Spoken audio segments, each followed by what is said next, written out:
Imagine stepping into the batter's box, gripping your bat, and looking up only to see a 6'10" giant staring you down. Then boom, a 100-mile-an-hour fastball screams towards you. That was Randy Johnson, the big unit, one of baseball's most feared pitchers. Early on, he was wild, dangerous for batters, and his own catcher. But once he mastered his control, he became a 5-time Cy Young winner, a World Series champion, and a Hall of Famer. So how did he go from erratic flamethrower to legend? Stick around. This is the story of Randy Johnson. And if you love baseball stories like this, don't forget to like and subscribe.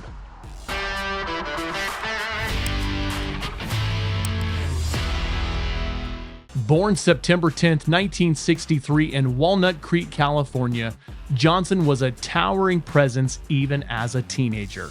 Standing at 6 feet 10 inches, he was a natural athlete, excelling in both basketball and baseball at Livermore High School. His height and arm strength made him a standout pitcher, but there was one major problem. He had trouble controlling where the ball was going. After high school, Johnson took his talents to the University of Southern California, where he played under the legendary coach Rod Dedeaux. At USC, his fastball was already being clocked at over 95 miles per hour, but his lack of control made him unpredictable. There were games where he would strike out batters with ease, but in the next inning, he might walk 3 hitters in a row. His college career was filled with flashes of brilliance, marked with frustrating inconsistency. It wasn't until he got some advice from Tom House, a well-respected pitching coach, that things began to change. House worked with Johnson on his mechanics and mental approach, helping him refine his delivery and improve his confidence on the mound. Despite his control issues, Johnson's sheer potential was undeniable, and in 1985 he was drafted in the second round by the Montreal Expos. In 1989, Johnson was traded to the Seattle Mariners in a deal that sent Mark Langston to Montreal, a trade that became one of the most lopsided in Major League Baseball history. But at the time, the Mariners weren't getting a dominant ace, they were getting a project. Johnson's early struggles in Seattle were frustrating.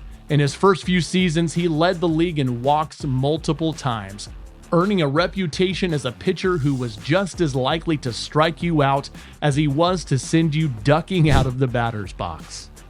Everything also changed after he had a conversation with Nolan Ryan, one of the greatest pitchers of all time. Ryan advised Johnson to adjust his mechanics and focus on repeating his delivery. In the early 1990s, the Mariners were not known for winning, but they had an ace in the making. Standing at 6 foot 10 inches with a menacing fastball and a slider that seemed to defy physics, Johnson became a nightmare for hitters. His height and long stride meant his pitches seemed to explode out of his hand, giving batters little time to react. But for all his talent, there was one problem. His control was still wild. Walks piled up and frustration grew. June 2, 1990 became a special day when Johnson faced the Detroit Tigers. He threw a no-hitter, a masterpiece that showed flashes of what he became. It wasn't just a win, it was a declaration. His confidence grew, and so did his strikeout numbers. By 1993, he led the American League with 308 strikeouts, becoming the first left-handed pitcher to do so in nearly 20 years. That season, he also recorded a staggering 19 strikeouts in a single game, tying a record for left-handed pitchers. But Johnson wasn't just about stats. He was a competitor.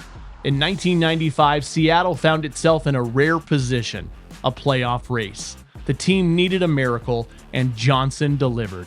His most iconic moment came in Game 5 of the American League Divisional Series against the Yankees. On short rest, he entered the game in relief, intimidating hitters with every pitch. His performance helped the Mariners win the game in extra innings, keeping baseball alive in Seattle and turning him into a city legend. By the time he left Seattle in 1998, Johnson was a 5-time All-Star, had won his first Cy Young Award in 1995, and confirmed himself as one of baseball's most dominant pitchers. Fast forward to when Randy Johnson arrived in Arizona in 1999, he was no longer just an intimidating pitcher. He was a force of nature. Fresh off a dominant half season with the Houston Astros, Johnson signed a 4-year, $52 million contract with the Arizona Diamondbacks, a relatively new franchise looking for its first taste of success. What followed was one of the most dominant stretches by any pitcher in Major League Baseball history. Johnson won 4 consecutive Cy Young Awards from 1999 to 2002, joining Greg Maddux as the only pitcher to accomplish such a feat at the time. His fastball and devastating slider made him virtually unhittable, leading the league in strikeouts 3 times during this stretch. The peak of Johnson's career came in 2001 when he and Curt Schilling formed one of the greatest 1-2 pitching duos ever. That season, Johnson racked up 372 strikeouts and led the Diamondbacks to their first ever postseason experience. But it was in the World Series against the Yankees that Johnson didn't just play baseball. He wrote his name in the history books with a permanent marker.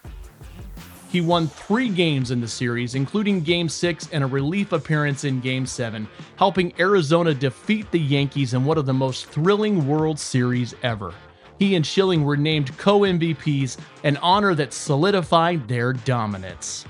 Even as he aged, Johnson showed no signs of slowing down.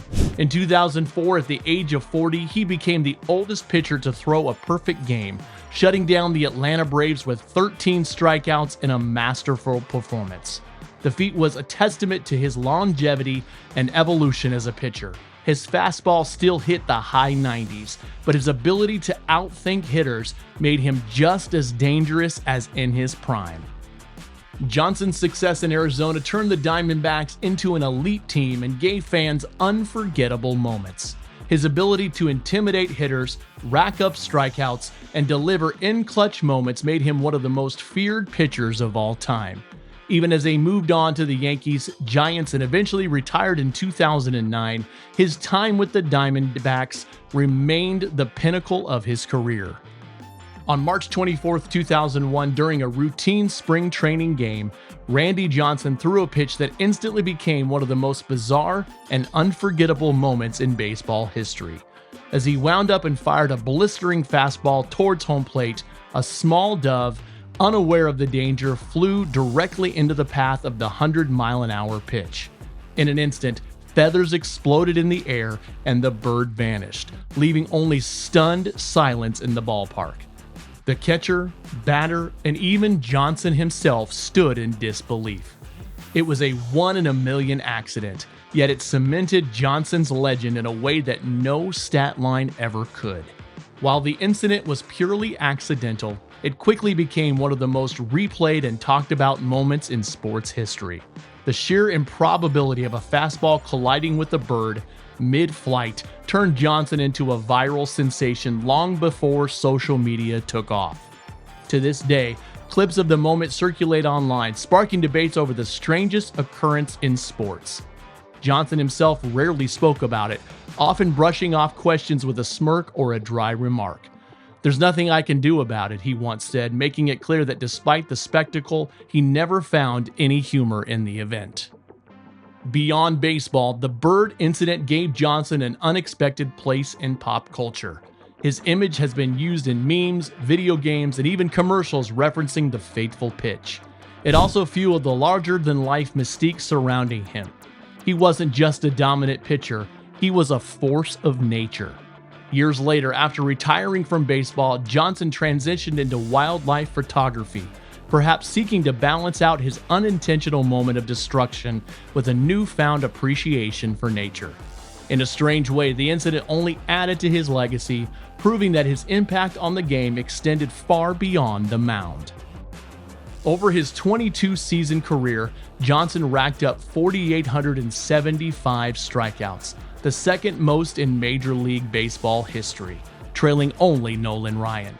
He recorded 10 seasons with at least 200 strikeouts, proving that his ability to overpower hitters wasn't just a phase, it was a career-long trend.